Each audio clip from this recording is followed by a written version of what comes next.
The Player Championship was actually over the last couple of days, and I didn't realize this. So we have tournament results coming out of this. Make sure you guys are subscribed.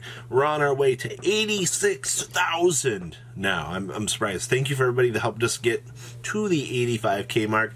And let's dig on into really some interesting tournament results. I didn't quite expect this, but nonetheless, this is pretty interesting. Let's do this, shall we?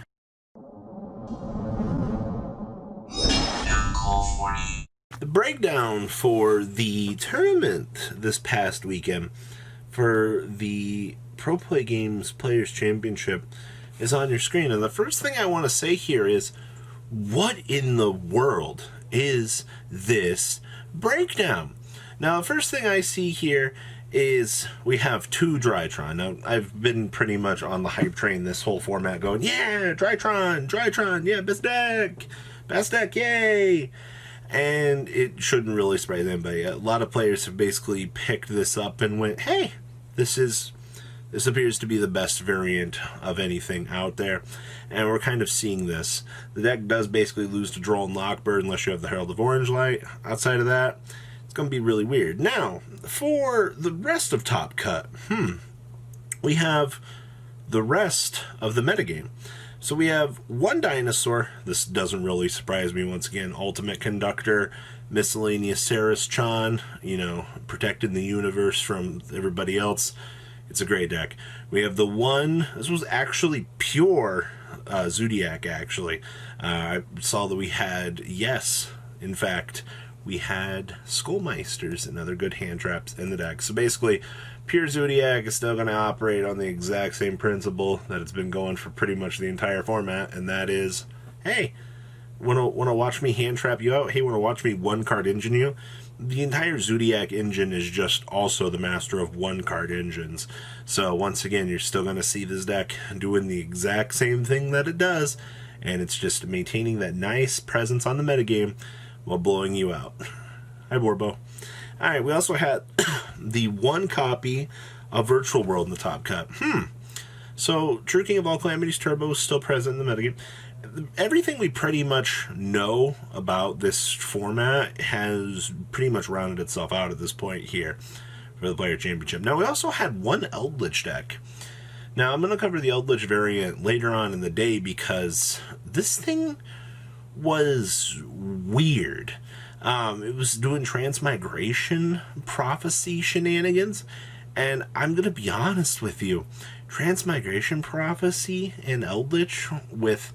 It's just a really weird hodgepodge. You guys will have to wait till later on in this afternoon for that. I'm not quite too sure what the general purpose of that creation was, but nonetheless, it's very interesting. Now, we also had one Burning Abyss deck, and we're also going to talk about this later in the day as well.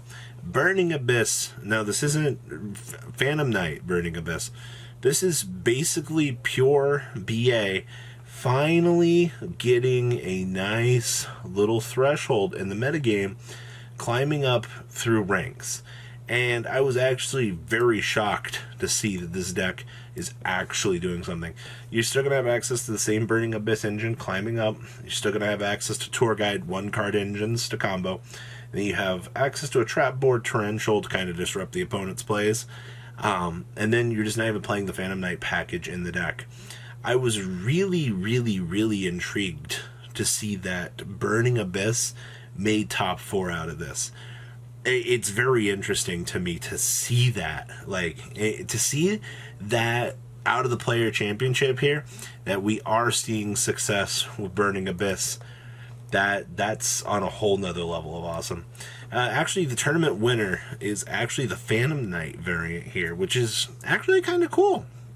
Phantom Knights ended up taking the event, and then Drytrons got second. We're going to go over both of those lists here in a second. But overall, the generalness that I'm gathering from this Player Championship is Drytron is still a very good deck. Alright, it still plows through a lot of the metagame. Rogue options kind of hinder some of the advancement of the metagame, which isn't necessarily a bad thing. I think that Rogue existing is a good thing. Seeing the diversity that these players brought to the table for this event, seeing that not everybody's playing the same thing. Yeah, there's double Drytron, yes, but you can kind of pick your poison right now. Even though we do give this format a lot of crap and go, yeah, it's not very good, but diversity has in fact grabbed hold finally, and you are seeing these big metagame shifts for rogues. So, and we're going to probably continue to see that as well. Now, the first list I want to talk about here is actually second place, and this is the Sebastian Zimmerman's Cyber Angel deck. Now, the first thing I want to say here is we are still playing the one Lancia. I think that Lancia's pretty much became a hand trap staple for this deck for some reason. I know a lot of players kind of tried to shift away from this. I also see that we got double Droll and Lockbird here in the main deck. You know what that means? Double Droll means that we're going to round out our craptastic mirror match. I will say that the mirror match is not a place that you want to find yourself really being at for the entire thing. Also, I mean, let's be honest, Droll does help out against a lot of the format, actually. Being able to kind of just put yourself in that game-winning position is really good. Also, I see here we have double of the Lyricalisk and double Zeus. That is actually freaking cool. So you're telling me here that this deck actually can make double Zeus and then just anger the opponent. Absolutely you can. I don't know how consistently you're coming up with it. I think it's, looking at this list, it's probably to be noted that you can consistently access double of this. I do kind of think in certain situations that two can come up.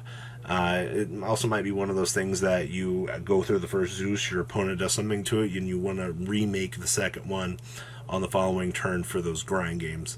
That's really cool. We've also chosen the big Herald. I know a lot of players are debating on which Herald they really wanted to go down with the build. Outside of that, the rest of the main deck doesn't strike me as particularly weird. I still see we're playing the one ritual spell, which is fine. Extra deck also looks very fine.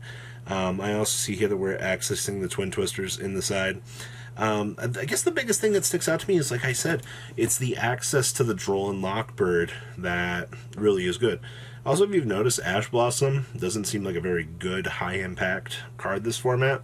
Ash Blossom's still a good card, it's just, it's not to the level that it used to be.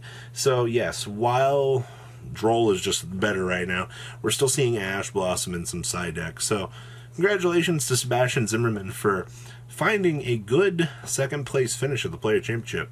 And then first place here is Clinch 1997's Phantom Knight deck. Now, first thing I want to say here is you're still going to have that little Burning Abyss package. I think that's kind of like the biggest thing that we always see with this deck is you're basically that rank 3 turbo, or yeah, exceed rank turbo. So your entire purpose, hey, we're going to make Rusty Tin Can, and then we're going to start setting up some Fog Blades, Verte Anaconda. What is your best board? I think it's like Verte Dragoon, Rusty, with like double Interruption, or something like that, through the double Fog Blade. Also, depending on how you open up, I know you can use the Shade Brigadine as an extender. I'm also pretty sure that you can you can Raiders Knight OTK with the Arc Rebellion Dragon in some scenarios, which is actually kind of cool, because you're going to be able to put large amounts of monsters on the field, and you're not going to have any issue cleaning that up. So, the big advantage that you're going to get with this build, as opposed to, say, pure Burning Abyss, I feel like your combo engine in this deck is a little bit more consistent, honestly.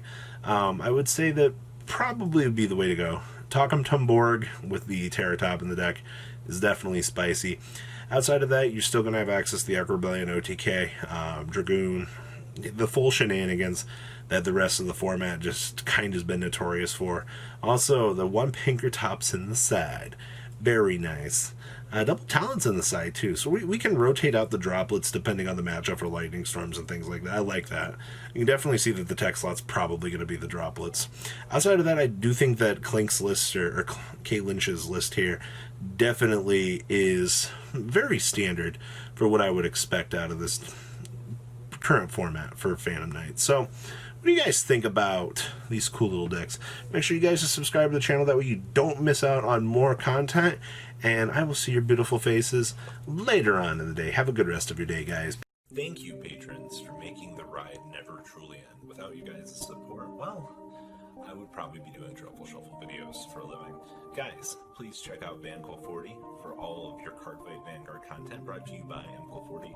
And if you are looking to pick up singles, check out mcallgames.com for your trading card game needs. Thanks for watching, everybody.